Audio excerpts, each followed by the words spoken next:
Assalamualaikum warahmatullahi wabarakatuh. Halo sahabat Bahasa Indonesia, perkenalkan saya Nuzulul Fitria dengan NIM 200455020 dari Prodi Pendidikan Geografi Universitas Negeri Padang. Baiklah, di video kali ini saya akan membahas tentang paragraf. Selamat menyaksikan.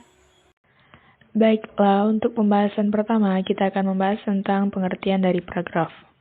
Paragraf itu sendiri yaitu seperangkat atau sekelompok kalimat yang tersusun dari satu kalimat pokok dan beberapa kalimat penjelas, atau disebut juga dengan bagian yang berasal dari suatu karangan yang terdiri dari sejumlah kalimat yang isinya mengungkapkan satuan informasi atau kalimat dengan pikiran utama sebagai pengendaliannya dan juga pikiran penjelas sebagai pendukungnya.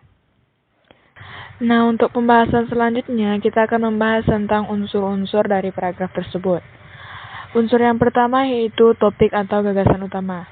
Topik atau gagasan utama merupakan unsur yang paling penting karena unsur inilah yang menjadi jiwa atau isi dari keseluruhan paragraf. Yang kedua yaitu kalimat utama. Kalimat utama adalah sebuah kalimat yang sifatnya umum. Hal ini dikarenakan supaya dapat dikembangkan kembali dengan kalimat-kalimat penjelas. Yang ketiga yaitu kalimat pendukung.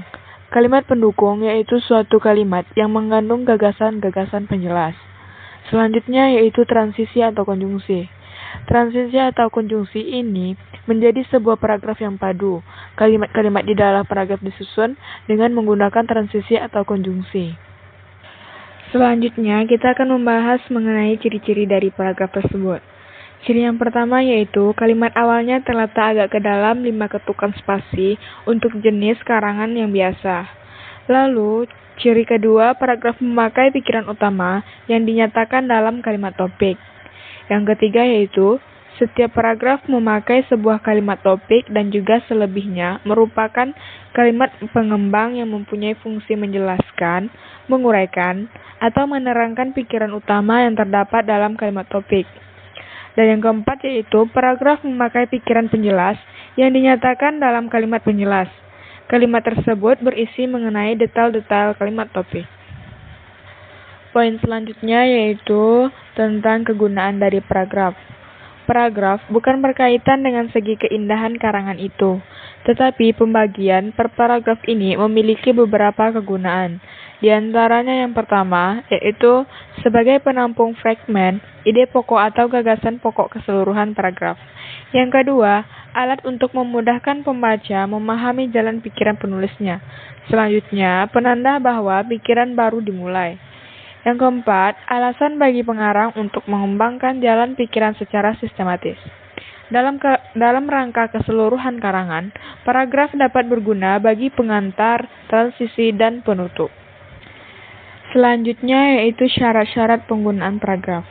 Yang pertama yaitu kesatuan. Kesatuan adalah semua kalimat yang membangun paragraf secara bersama-sama menyatakan suatu hal atau suatu tema tertentu. Yang kedua yaitu kepaduan. Kepaduan atau koherensi adalah kekompakan hubungan antara suatu kalimat dan kalimat yang lain yang membentuk suatu paragraf kepaduan yang baik, tetapi apabila hubungan timbal balik antar kalimat yang membangun paragraf itu baik, wajar, dan mudah dipahami. Kepaduan sebuah paragraf dibangun dengan memperhatikan beberapa hal seperti pengulangan kata kunci, penggunaan kata ganti, penggunaan transisi, dan kesejajaran. Selanjutnya yaitu kelengkapan. Kelengkapan yaitu suatu paragraf yang berisi kalimat-kalimat penjelas yang cukup untuk menunjang kalimat topik. Yang keempat yaitu panjang paragraf. Panjang paragraf dalam sebagai tulisan tidak sama, bergantung pada beberapa jauh atau dalamnya suatu bahasa dan tingkat pembaca yang menjadi sasaran. Poin selanjutnya yaitu jenis-jenis paragraf. Yang pertama yaitu paragraf narasi. Paragraf narasi adalah suatu jenis paragraf yang menceritakan suatu kejadian atau suatu peristiwa berdasarkan urutan waktu. Yang kedua yaitu paragraf deskripsi. Paragraf deskripsi adalah paragraf yang isinya merupakan penggambaran dari suatu keadaan atau peristiwa menggunakan kata-kata sehingga pembacanya seolah-olah ikut merasakan melihat, dan juga mengalami langsung kejadian atau keadaan tersebut. Yang ketiga yaitu paragraf eksposisi.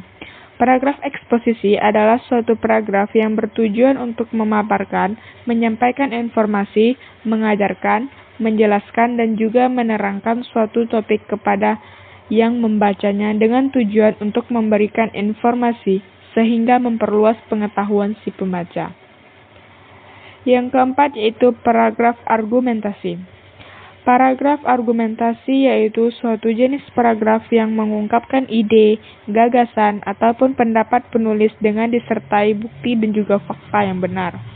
Tujuannya yaitu supaya si pembaca yakin bahwa ide, gagasan, dan pendapat tersebut adalah benar adanya dan terbukti. Yang kelima yaitu paragraf persuasi. Paragraf persuasi adalah suatu bentuk atau jenis karangan yang mempunyai tujuan membujuk pembaca supaya ingin berbuat sesuatu sesuai dengan keinginan penulisnya. Tujuannya supaya bisa tercapai, penulis harus mampu mengemukakan pembuktian dengan menggunakan data dan juga fakta. Macam-macam paragraf berdasarkan tujuannya. Yang pertama yaitu paragraf pembuka. Paragraf pembuka biasanya memiliki sifat ringkas, menarik, dan bertugas menyiapkan pikiran pembaca kepada masalah yang akan diuraikan. Yang kedua yaitu paragraf penghubung. Paragraf penghubung biasanya berisi inti masalah yang hendak disampaikan kepada pembaca. Secara fisik, paragraf ini lebih panjang daripada paragraf pembuka. Sifat paragraf penghubung bergantung pola dari jenis karangannya. Dalam karangan-karangan yang bersifat deskriptif, naratif, eksposisi, paragraf itu harus disusun berdasarkan suatu perkembangan yang logis. Yang ketiga yaitu paragraf penutup. Paragraf penutup biasanya berisi simpulan untuk argumentasi atau penegasan kembali untuk eksposisi mengenai hal-hal yang dianggap penting.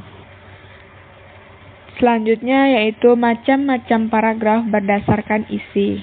Yang pertama yaitu paragraf deskripsi. Paragraf deskripsi ini ditandai dengan kalimat utama yang tidak tercantum secara nyata dan tema paragraf tersirat dalam keseluruhan paragraf. Biasanya dipakai untuk melakukan sesuatu hal, keadaan, situasi dalam cerita. Yang kedua yaitu paragraf proses. Paragraf proses ditandai dengan tidak terdapatnya kalimat utama dan pikiran utamanya tersirat dalam kalimat-kalimat penjelas yang memaparkan urutan suatu kejadian atau proses, yang meliputi waktu, ruang, klimaks, dan anti-klimaks. Yang ketiga yaitu paragraf efektif. Paragraf efektif adalah paragraf yang memenuhi ciri paragraf yang baik. Paragrafnya terdiri atas satu pikiran utama dan lebih dari satu pikiran penjelas. Tidak boleh ada kalimat yang sumbang, harus ada koherensi antar kalimat. Selanjutnya yaitu macam-macam paragraf berdasarkan letak kalimat utamanya. Yang pertama yaitu paragraf deduktif. Paragraf deduktif ditandai dengan terdapatnya kalimat utama di awal paragraf dan dimulai dengan pernyataan umum yang disusun dengan uraian atau penjelasan khusus. Yang kedua yaitu paragraf induktif. Paragraf induktif ditandai dengan terdapatnya kalimat utama di akhir paragraf dan diawali dengan uraian atau penjelasan bersifat khusus dan diakhiri dengan pernyataan umum. Yang ketiga yaitu paragraf campuran. Paragraf campuran ditandai dengan terdapatnya kalimat utama di awal dan di akhir paragraf. Kalimat utama yang terletak di akhir merupakan kalimat yang bersifat penegasan kembali. Baiklah, sekian pembahasan kita hari ini. Terima kasih telah menonton dan Assalamualaikum warahmatullahi wabarakatuh.